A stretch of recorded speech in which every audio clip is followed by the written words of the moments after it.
오늘 본문에서 이 예언을 받고 있는 대상은 바벨론의 포로로 잡혀가서 있는 이스라엘의 남은 자들입니다. 남은 자들.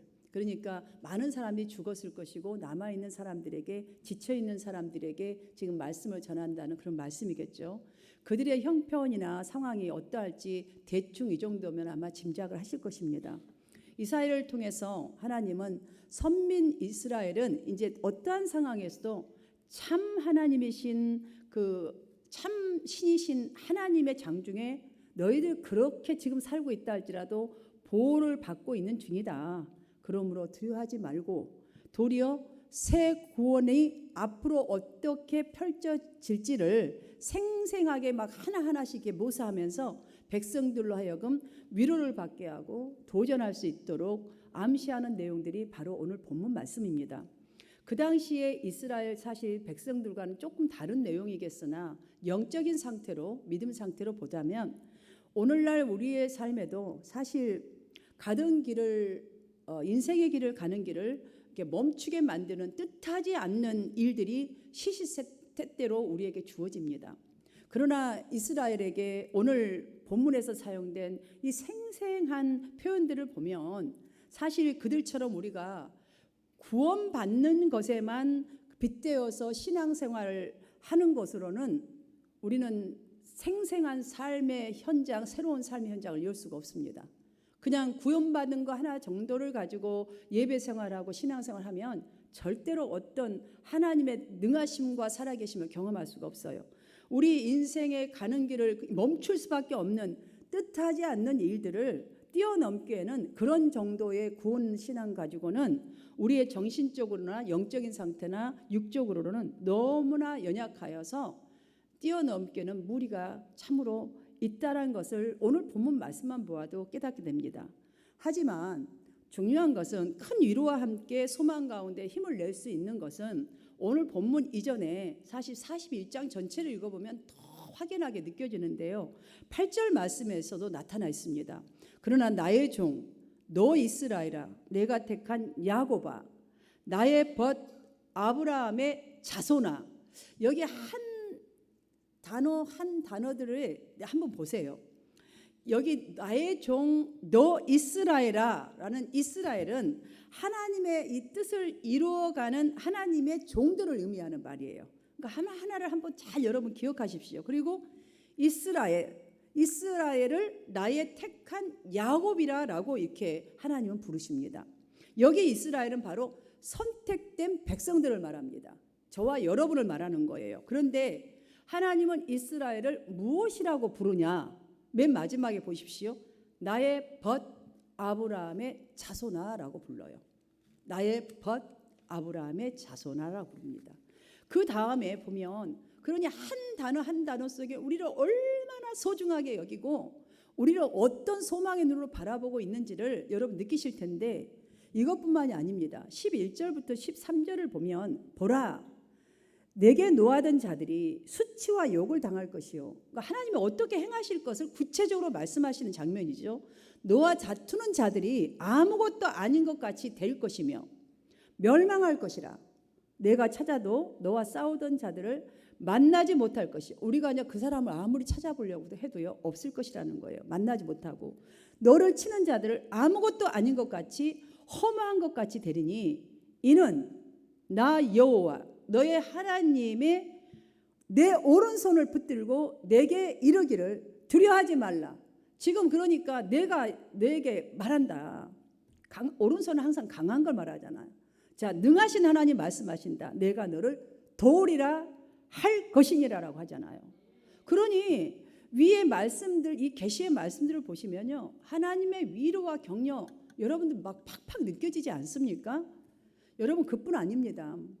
이 말씀은 곧 다시 우리의 상황 속으로 바꿔서 하자면 그들의 상황에 비추어서 또 이렇게 다시 말하자면 상황이 안 좋아도 불리할 것 같아도 앞으로 뭘 해도 불리할 것 같아도 우리가 범사에 그러니까 매사에 어떠한 상황이든 상관없이 우리 생각이든 행동이든 주님과 동행하듯이 계시의 말씀을 붙들고 도전하고 또 도전할 하는 것만이 승리할 수 있는 비결이라는 것을 여기서 바로 힘을 얻을 수가 있어요. 당시에 이스라엘은 오랜 동안 바벨론의 지배 아래 살다 보니까 이 포로 의식, 종의 의식에 사로잡혀서 하나님 보시기에 볼 때는요 굉장히 불안한 삶이에요. 오늘은 할렐루야 했다가 내일은 어떻게 될지 모르는 불안한 삶.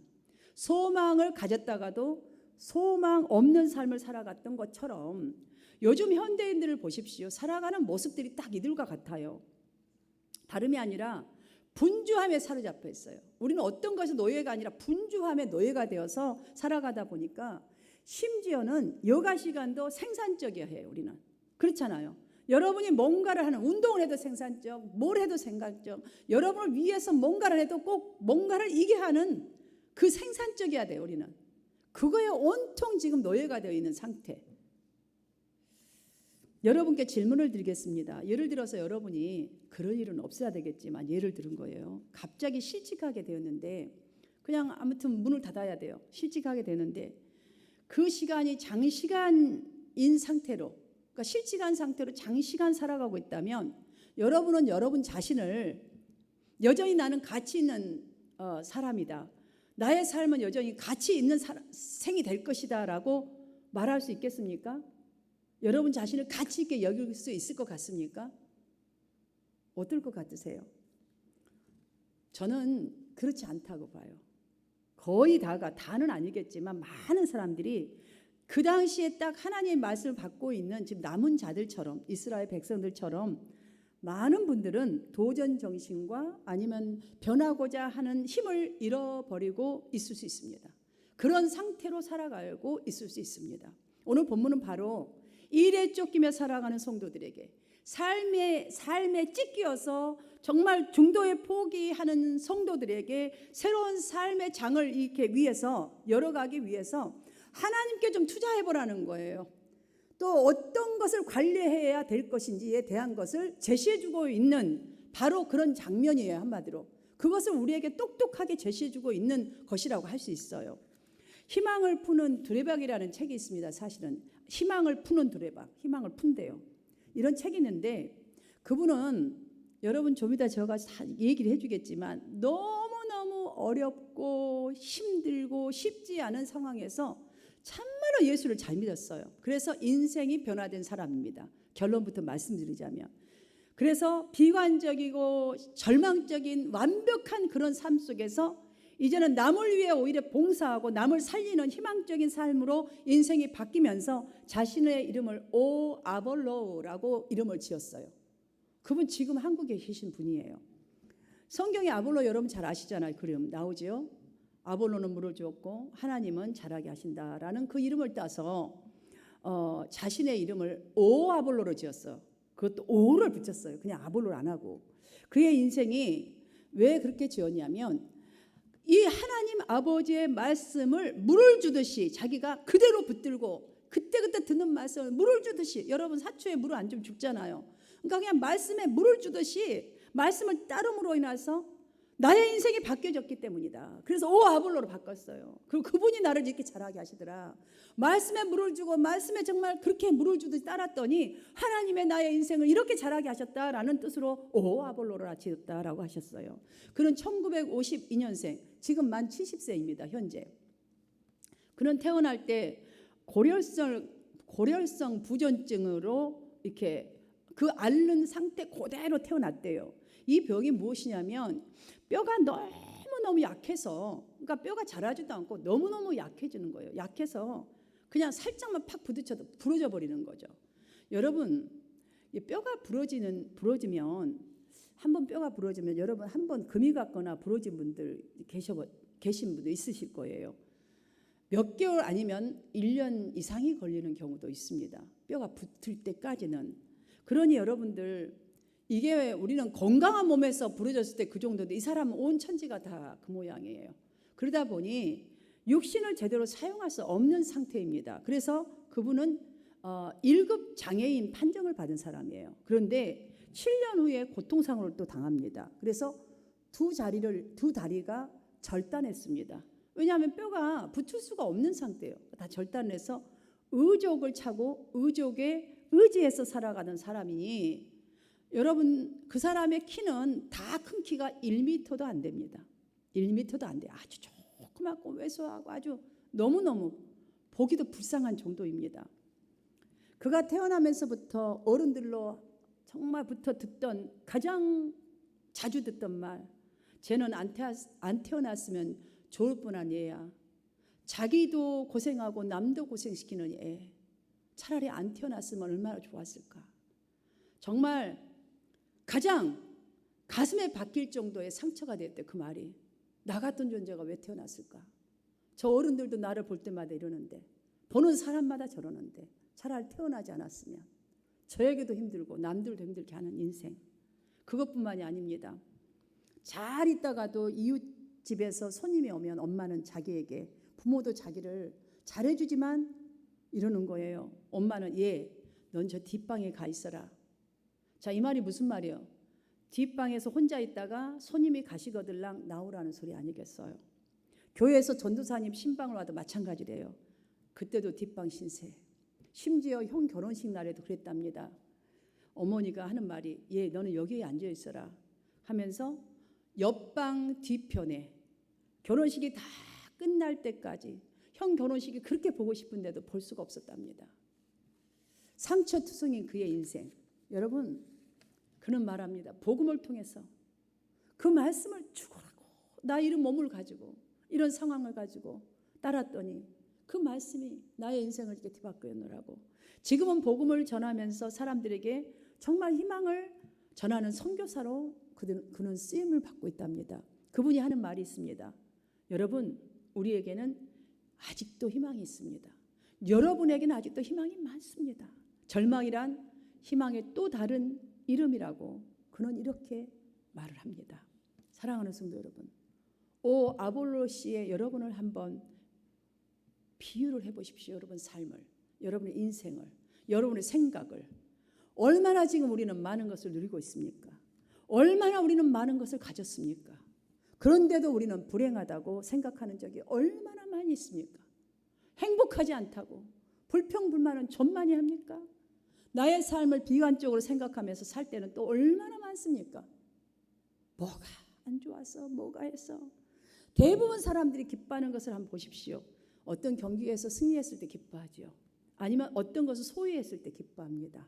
아니면 어떤 것에 합격했을 때 기뻐하죠. 아니면 어떤 사랑을, 정말 자기가 받고 싶은 사랑을 받을 때 우리는 기뻐합니다. 아니면 내가 소중하게 여기는 것을 손에 탁 넣으면 기뻐하죠. 이만큼보다 이만큼도 돈을 벌면 기뻐하죠.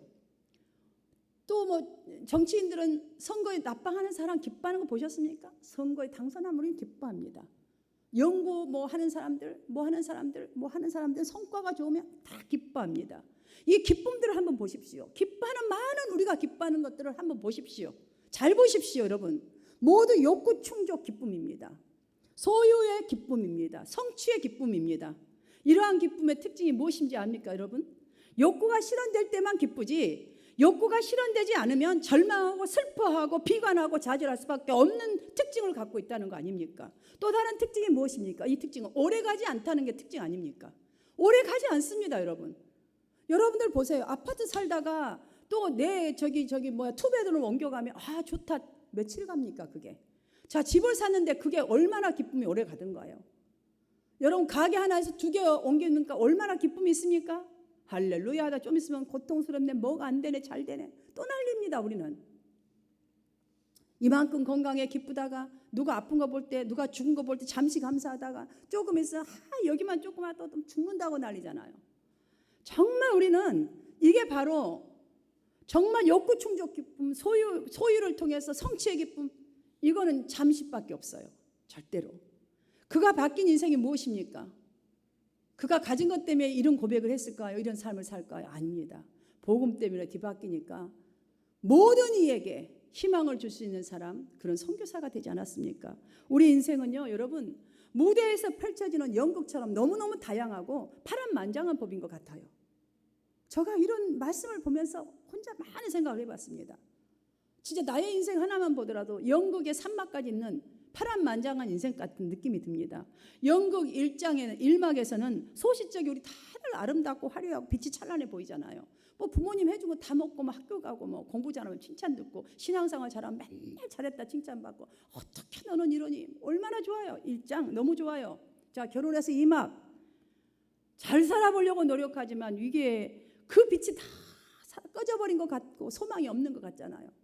여러분 그러다가 연극 3막 올라가 봤어요. 도전 또 도전에 거쳐서 찬란한 인생이 펼쳐지는 후막, 정말 후반의 막이 열리는 결론이 영국에서 많이 나오잖아. 우리 인생도요.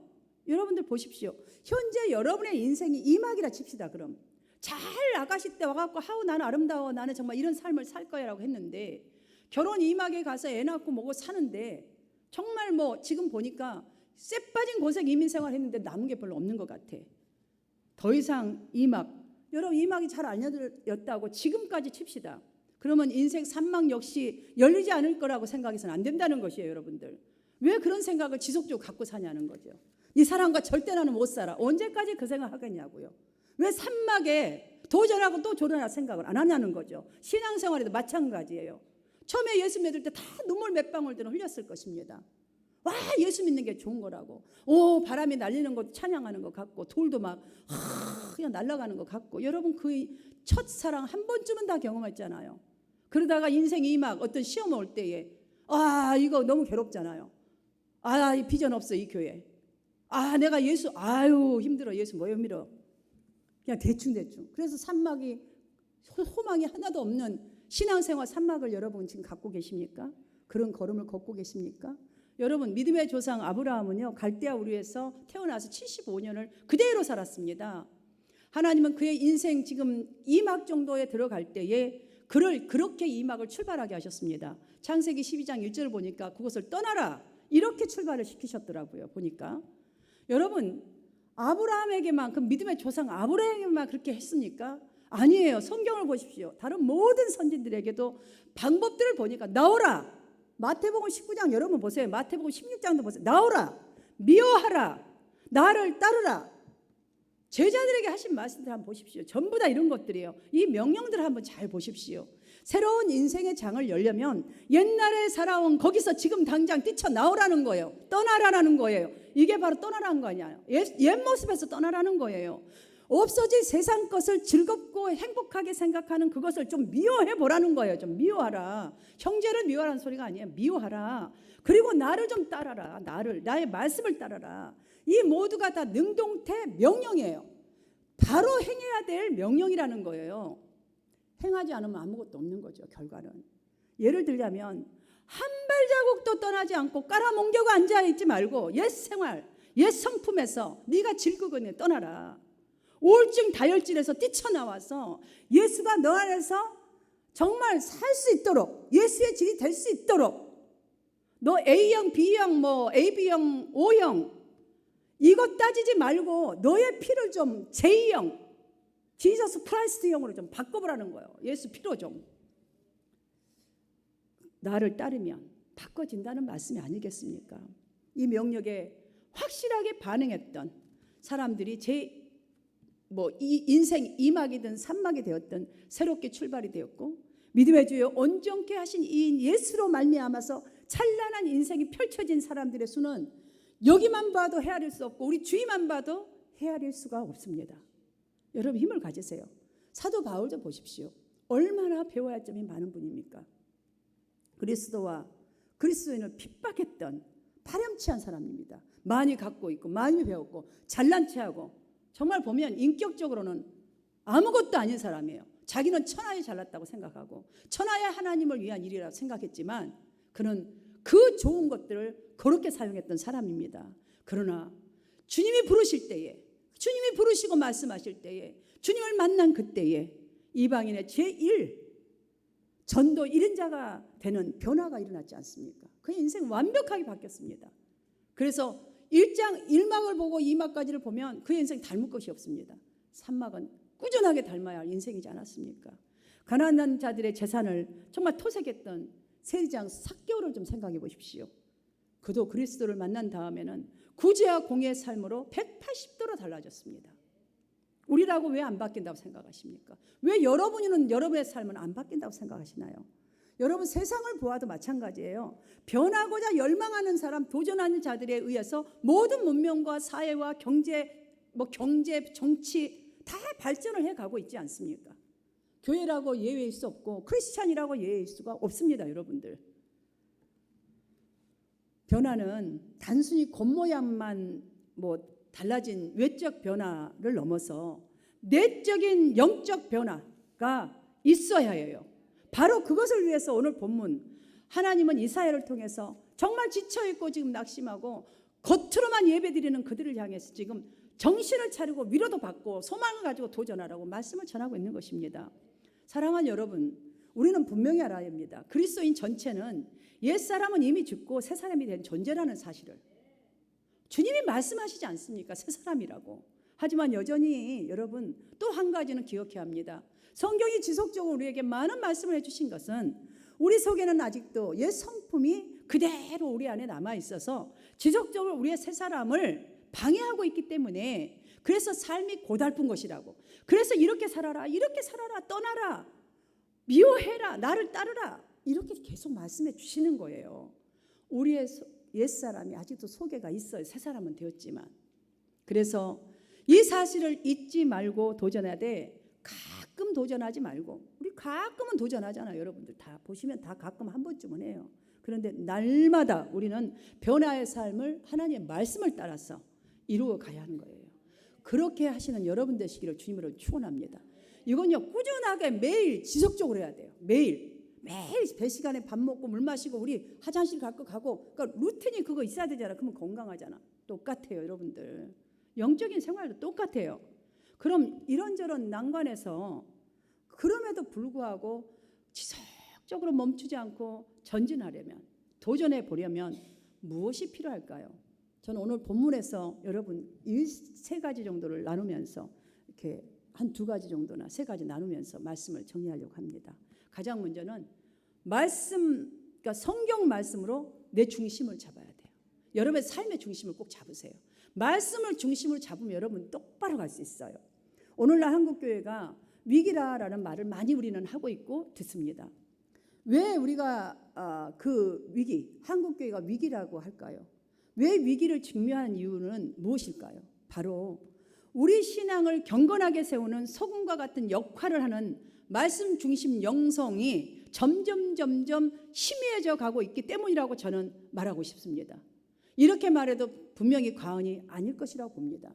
지금 우리 말씀 중심의 삶이 이어지지 않고 있어요. 이게 굉장히 희미해져 버리다 보니까 정말 말씀 중심 영성이 약해지다 보니까 사회 여러 분야에서, 우리는 지금 다 여러 분야에 있거든요. 가정에서부터 비롯하여 이웃에게까지 말씀의 이 경건성과 말씀의 전문성을 가지고 소금과 빛, 소금 되어질 땐 소금이 되어지고 빛이 되어진 빛이 되어야 할 성도의 영적인 이 에너지가 우리의 삶의 현장 속에서 제대로 발휘되지를 못하기 때문에 교회가 위기다, 지금 이러는 것 같아요.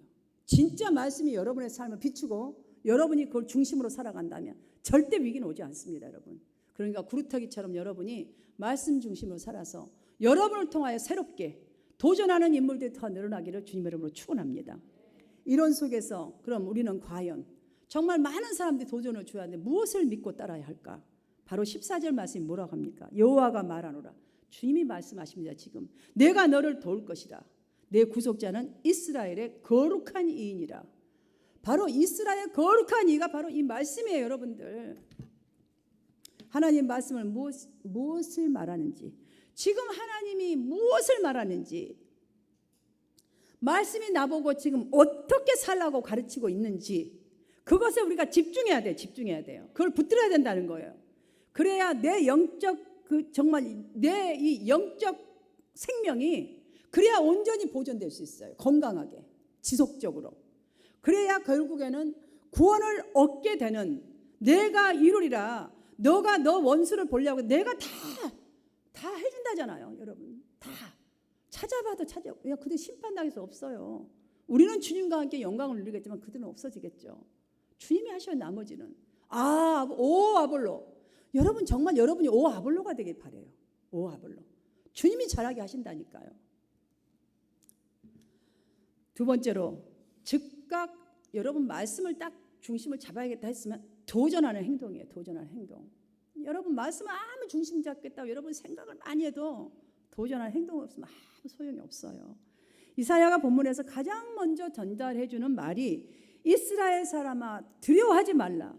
나 여호와가 말하노라요. 또 여기서도 여호와가 말하노라 합니다. 자, 한 달란트 비유에서, 그러니까 달란트 비유에서 왜 한 달란트 받은 종 있지 않습니까? 여러분 이 종을 한번 떠올려 보십시오. 어떤 행동을 했는지. 도전하는 행동이 없어요. 이 친구는. 한 달란트 받은 친구는요, 도전하는 행동이 전혀 없었더라고요. 아, 그래서 이게 결론이 안 좋았구나라는 생각했어요. 자, 이 한 달란트 받은 종은요, 그 돈으로 장사를 하지 않고 땅에 묻어줬잖아요. 그는 저면으로 해석하자면 실패가 두려워서 절대로 실패하지 않는 방법을 택한 것 같습니다. 실패하지 않는 방법을. 안전한 길을 택한 것이죠. 아주 좋게 표현하자면. 그러나 여러분, 실패를 피하면 물론 아무 일도 안 하는 것이 maybe 최선이겠죠. 아무 도전도 안 하는 것이, 어쩌면 실패를 원하지 않는다면 안 하는 것이 최선이겠지만, 여러분이 이민 와갖고 이민 온 그 상태대로만 가만히 있어 보세요.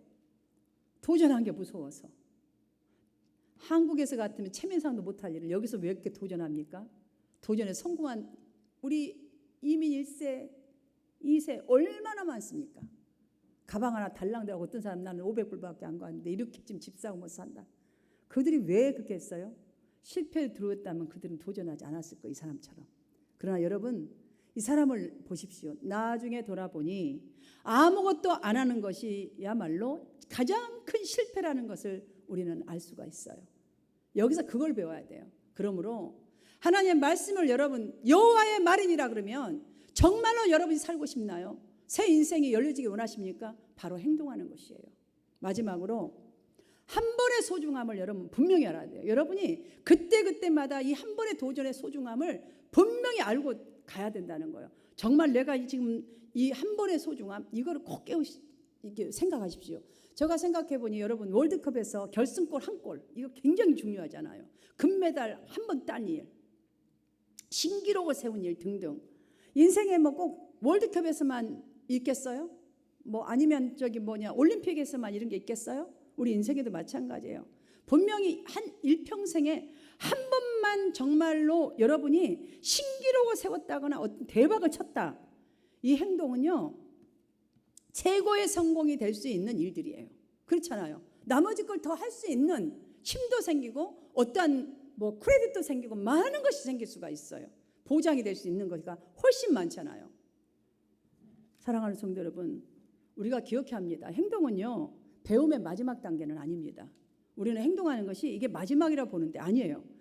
배움의 자연적인 열매가 행동은 절대 아니거든요. 행동 자체가 바로 배움의 과정이에요. 그러니까 여러분 진짜로 말씀을 믿습니까? 주님을 믿습니까? 그러면 행동 이 자체는 여러분이 정말 헌신을 하든 여러분이 지금 도전을 하든 이것은요, 배움의 과정인 거예요. 결과가 아니에요, 여러분들. 경험과 행동을 통한 배움이 있어야 이 삶의 총체적인 이 변화가 그때부터 일어나고 성령의 열매도 그때부터 일어나게 되어 있는 것입니다. 바벨론에서 포로 생활하는 이스라엘 백성들을 한번 곰곰이 생각해 보십시오.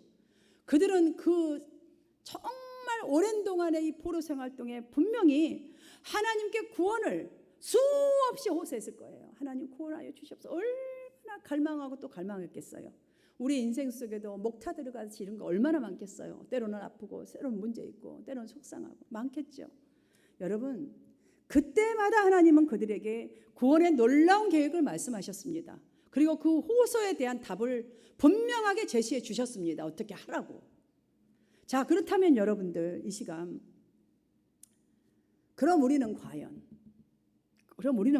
그들을 이제 뺍시다. 지금 이제는 결론을 내야 하니까. 하나님께 우리가 그토록 기도하고 지금도 이 시간도 호소하고 이 시간도 갈망하면서 예배자 온 여러분들, 하나님의 응답을 받을 만한 준비가 되어 있습니까? 말씀을 붙들고 그만한 행동을 하고 계십니까? 여러분 돌아보십시오. 전능하신 하나님, 하나님의 전능하심, 진정으로 하나님을 나를 특별히 사랑하시는 그 능력의 하나님이라는 걸 단 한 번이라도 제대로 체험하여서 새로운 삶의 현장이 열릴 수 있도록 정말 새로운 삶의 창이 활짝 열릴 수 있도록 주의 이 예언의 말씀에 오늘부터 도전하시기를 주님의 이름으로 축원합니다. 다 함께 기도하겠습니다.